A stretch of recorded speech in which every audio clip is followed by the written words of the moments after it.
રામ બધા મિત્રોને નાસ્તો કરીને નીકળી ગયા આઈટીઆઈ આજે તો પરીક્ષાની હોલ ટિકિટ લેવા જવાની છે। આઈટીઆઈ પહોંચી ગયા ને અહીંયા તો લોખંડ કાપવાનું છે। આ છે એના પપ્પાનું મદનિયું એટલે કે મારો ભાઈબંધ।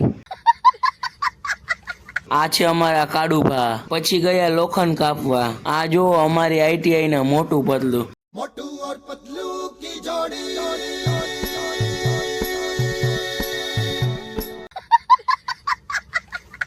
તા તો ભૂદેવ ની એન્ટ્રી પડી। ભૂદેવે તો નવો ફોન લીધો। પાર્ટી નું શું છે? भारतीय जनता पार्टी।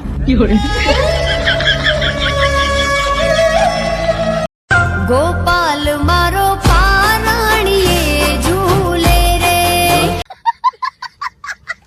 પછી નીકળી ગયા આઈટીઆઈ થી। આ જો મારા ભાઈબંધ ફાટેલા પેન્ટ પહેરીને ધોઈડા આવ્યા।